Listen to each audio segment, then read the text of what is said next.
I thank you all for those who have subscribed to my channel. If you haven't already, please do so. If you want more content, including written reviews and discussion posts, follow me at Tumblr.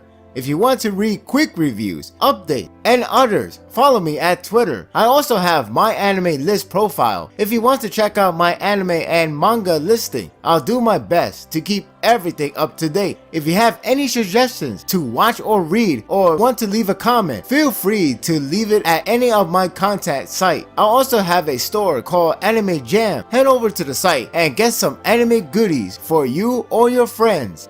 Now then, on to the review.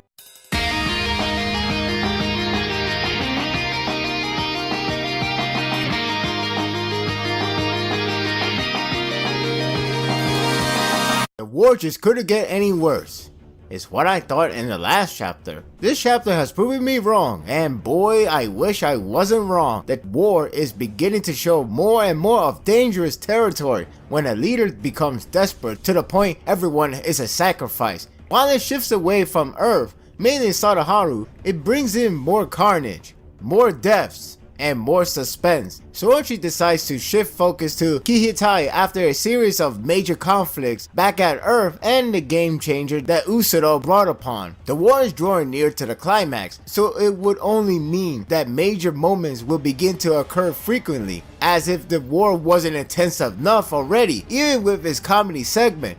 True that I am really intrigued by it, but I am afraid for what's coming next. The beginning is like a recap to what happened in the last chapter, only is narrated by Takechi and others are the audience. It's pretty much a reaction moment, though it segues to something unusual of the team. It has been so long from their introduction that despite their harsh and dark toned words, they are friendlier than before. They were thinking if Earth has any chance to survive with exploding Atana. Out of all people, once again, Tatsuki fills in that they will be fine. It's still amazing to hear him to speak in more sincere and in a way hopeful tone. It's like someone has kidnapped the real Tatsuki. The point he's stating is that everyone in there aren't easy to be taken down, and nothing will change that. It's a proper fit for him to fill in that thought, since he compared himself to the day when he was fighting alongside with Gintoki.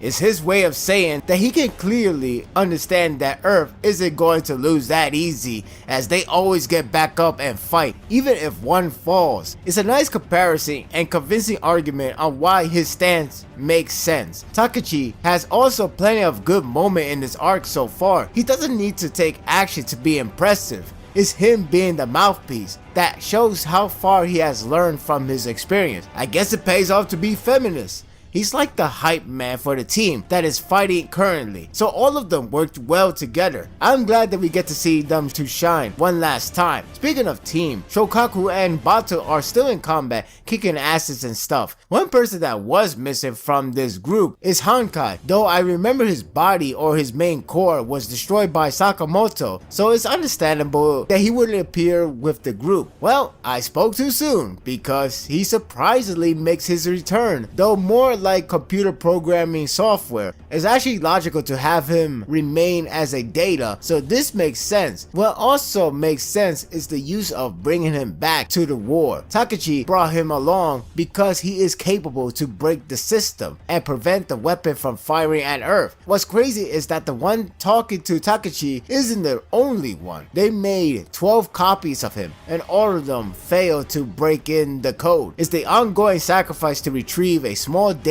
in order to get one step closer. Takechi persuades Honkai to succeed in what they all failed, like an act of revenge. That's a clever way to detour his hatred to elsewhere. The ominous star is back, and it's a neat way to have them working together on the same side. Then the crazy turn happens. When everything was going smoothly, or at least more favored to them, that's when all hell was breaking loose. Some kind of ray of light lightened the entire area where Bato was at. My fear escalated when I see body dismemberment flying across the screen. I remember shouting, "Oh shit!" out loud. In fact, it happened right when Bato was cut in half, presumably dead with his eerie and possibly last word. Then Shokaku takes the fall, only this one is vague, but it still gives a really bad feeling that he has died. Everyone starts dying left and right. It's as if it becomes the first era of Gundam, where it was freelance to go crazy on killing spree. I remember Sorochi is a fan of it, so maybe that's the point. I was getting more worried that I just remind myself on what happened with Kondo. This turnaround and vague outcome of their contact to explosion is killing me. Ensho pretty much got all peer pressured to drain out all of the energy from the ship so it can fire the weapon quicker. This guy is insane enough to kill everyone, just he can shoot first. By that point, the tension is running high. This chapter has plenty of action scenes and a lot of limbs flying out. It got more intense when Ensho decides to kill every power and leave everyone to suffer and die.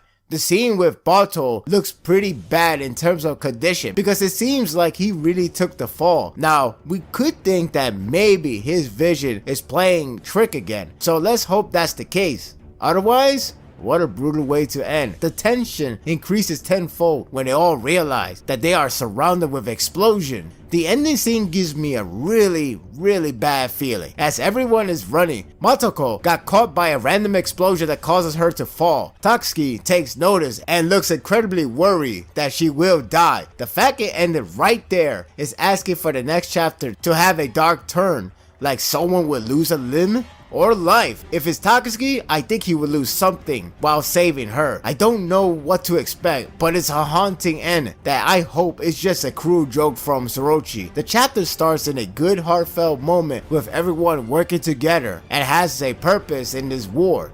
Only it gradually goes dark by the time Bato takes the fall and the rest is in danger. It's the running tension that got me impatient to see what's next, and it could be another major death for all we know. I don't want to think the possibility, but we will know soon enough. I'm giving this chapter an 8. And this looks really bad. I don't know what to expect, but now we're getting to the real dark side of Gintama. What are your thoughts of this chapter? You know what, I will ask a lighter question. Who's your favorite Gintoki? There are so many of them, and the color page makes me remember that it's hard to decide. I'm gonna go with Ginpachi Sensei. He's like my favorite. I'll leave it to that, and you worry about the consequences next week. And that will do it for the review. I hope you enjoyed this one. If you like this and want more of this, subscribe to my channel, and my world will be yours to stay. Until next time, take care.